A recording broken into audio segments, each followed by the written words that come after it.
Welsh poet and writer Dylan Thomas once said, "Life always gives a second chance. It's called tomorrow." It's also been said that you should never waste a moment. You should always seize that time at hand. While I'm all in for rehabilitation and change, sometimes it doesn't happen. I truly believe that if you cross a certain line in life, there is no coming back. We have all heard the saying, if someone shows you who they are, believe them. The truth is that those words don't matter. Well, they do, but only in a moral sense. We live in a world where second chances are often given to people who don't deserve them. But what happens when that second chance that they were given turns out to be a mistake? A mistake that turns fatal. I guess that question is rhetorical in a sense, but even though it requires no definitive answer, you're about to find out what could happen. This is the story of Alexus Fraley.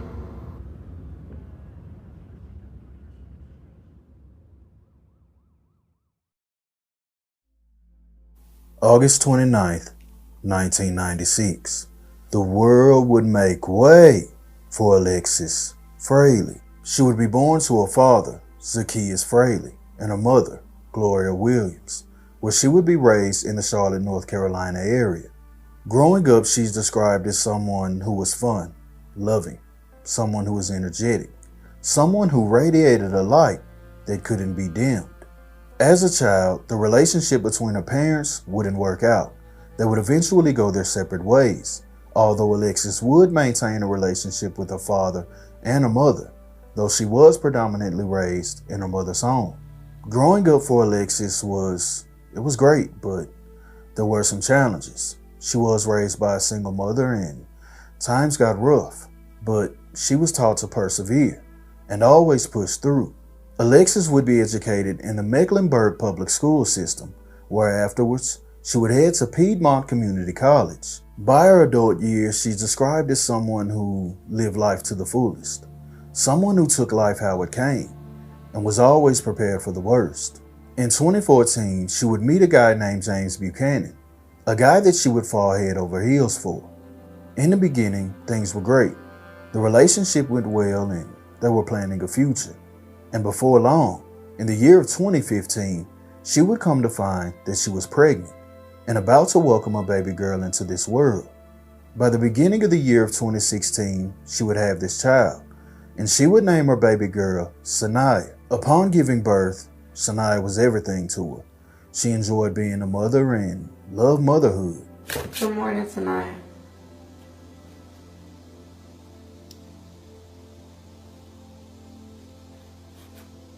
You don't got nothing to say?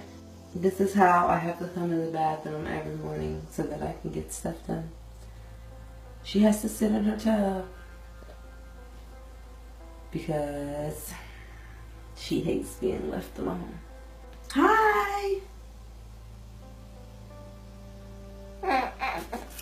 Hi!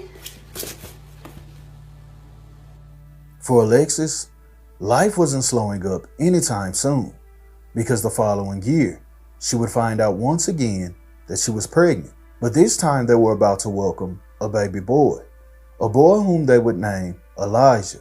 She's described as the most loving mother, someone who allowed their children's personalities to blossom.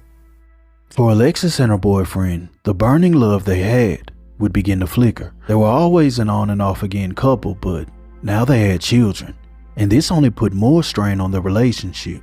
Alexus was someone who was an open book. She would often take to social media to make posts like, "If you cared, why would you leave so fast?" Or posts hinting toward the fact that she wanted things to work, but I guess they didn't.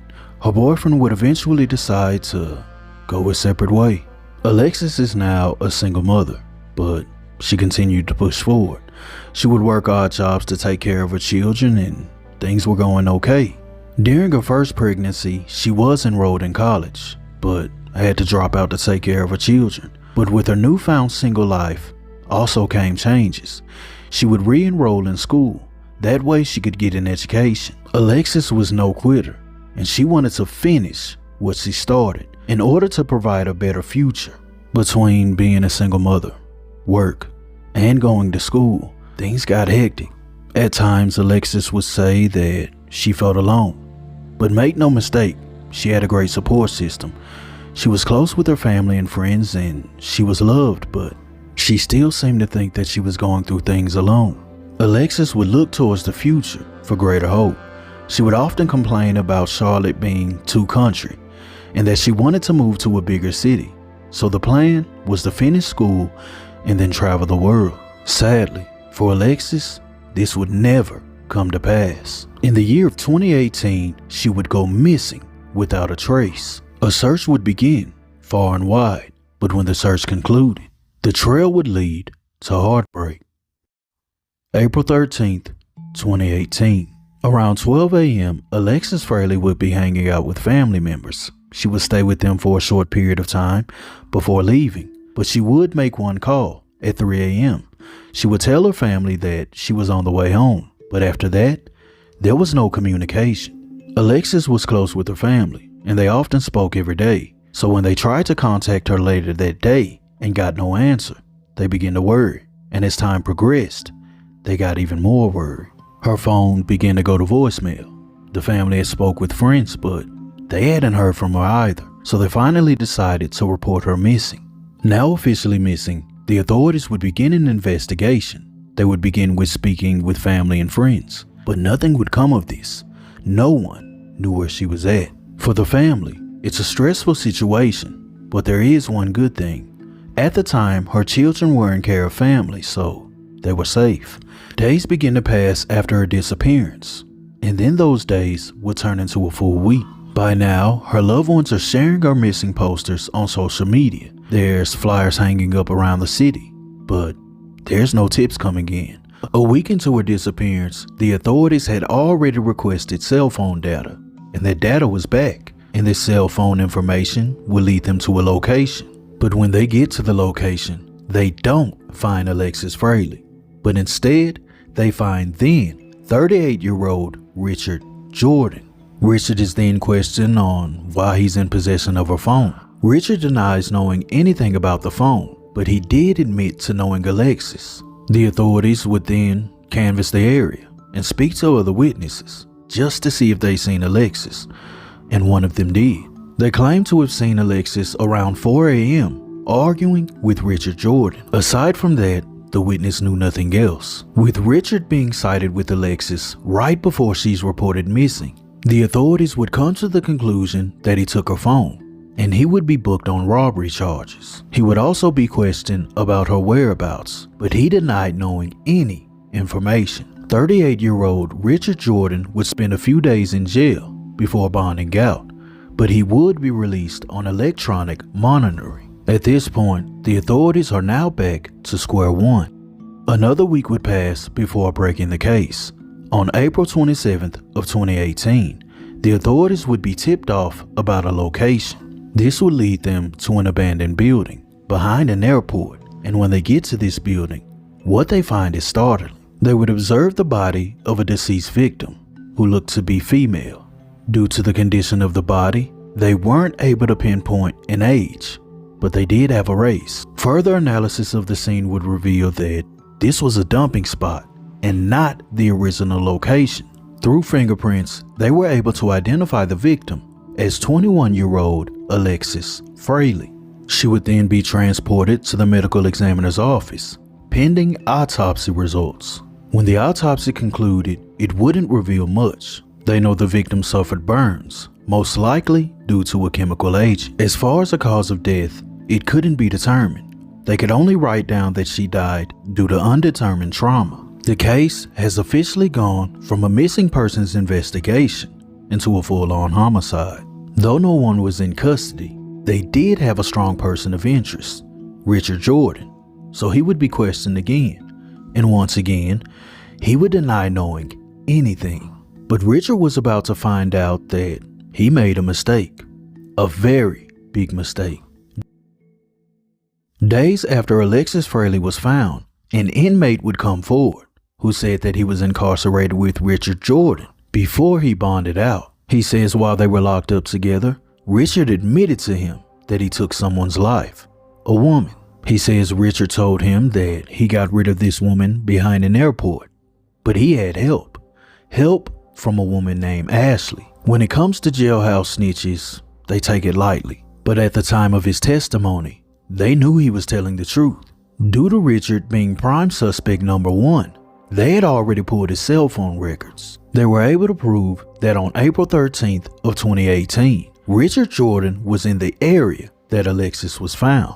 Phone records indicate that he left that area and then he returned 2 days later. With the testimony of the jailhouse inmate, along with the GPS locations, they now have enough for a warrant.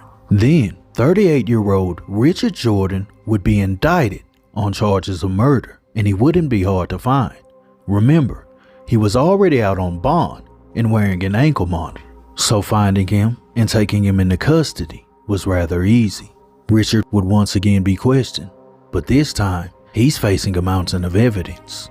He was confronted about the story that the inmate told about getting rid of Alexus with a woman named Ashley, and then he rolls over. He tells the authority that he's not responsible for her death, and that this was all on Ashley. He says the only thing that he was guilty of was helping hide her.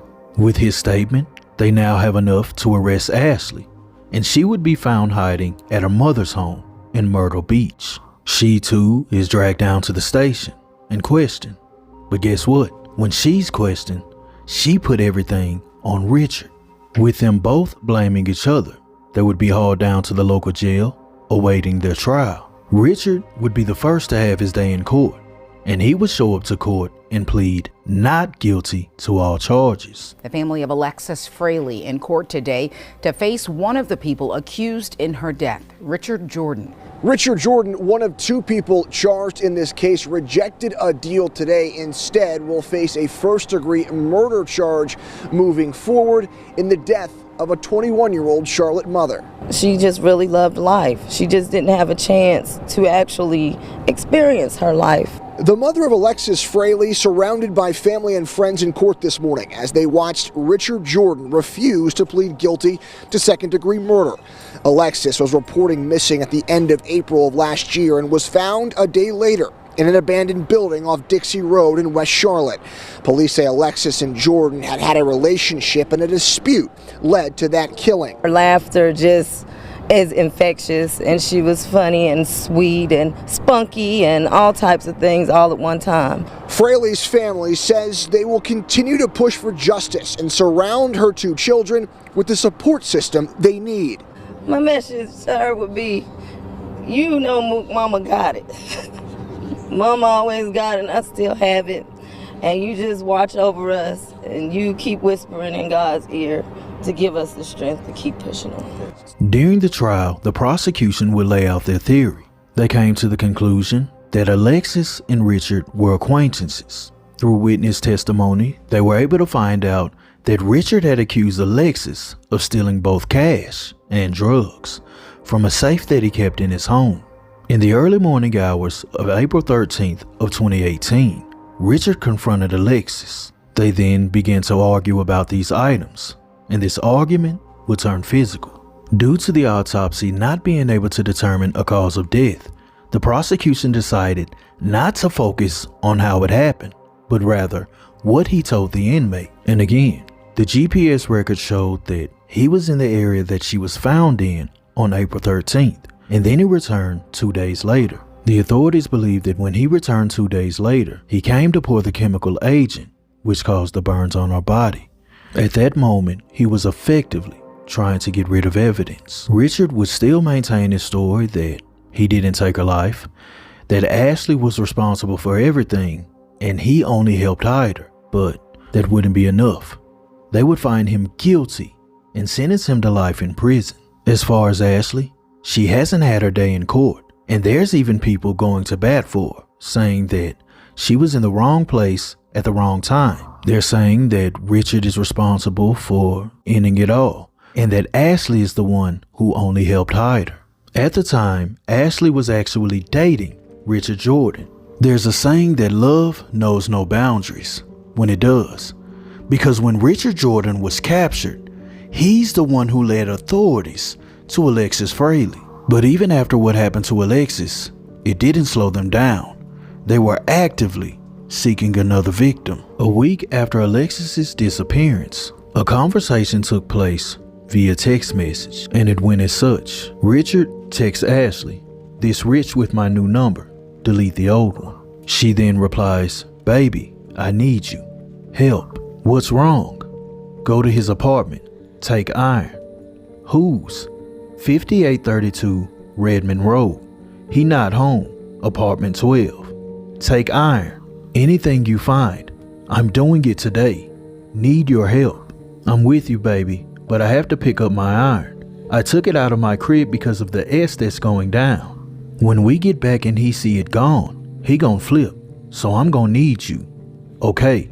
Delete your messages. Okay. Let me know when you do it.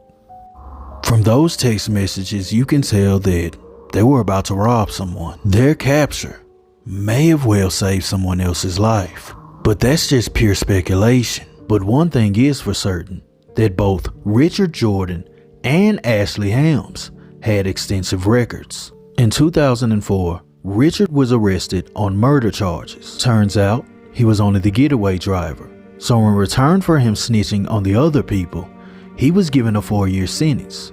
He was locked up from 2004 to 2008. If you ask me, he should have never been released. Even if you're the getaway driver, you're culpable. But he was allowed to be on the streets and take the life of a young mother. As far as Ashley, she too had her fair share of trouble. Jail records paint the picture. Ashley Helms has at least 5 different mugshots from arrests dating back 2 years. Yeah, Maureen, and Ashley Helms went before a judge this afternoon, shackled and handcuffed. She didn't say anything. In fact, she was in court for less than 2 minutes. But we spoke with a Charlotte woman who says she's had a run-in with Helms before she was arrested for murder. Time and time again, Ashley Helms had been booked into the Mecklenburg County Jail for committing crimes. I honestly think the justice system is broken, to be honest, because there's too many chances for her to have been arrested and put away for a long time. This woman doesn't want her identity revealed. She says she's known Helms for years, and at one point back in 2016, Helms and her boyfriend were renting a room from her. She says when they eventually asked Helms to move out, Helms allegedly sent people to the house. She says the robbery turned into a shooting at the house on Eastway Drive. The woman says while she was outside talking with police, she saw Helms drive away from the scene. Look, there they go. Even the officer saw Ashley driving and pulling forward. They chased after her, but they lost her. With both Richard and Ashley blaming each other, it's unlikely that we'll ever know what truly happened to Alexus. This story is all around tragic. Alexus Fraley was 21. She was a great mom, and now her children are forced to grow up without a mother. My heart goes out to the family. Rest in peace, Alexus Fraley. Thank you for being a light for others. I truly hope you receive the justice that you deserve.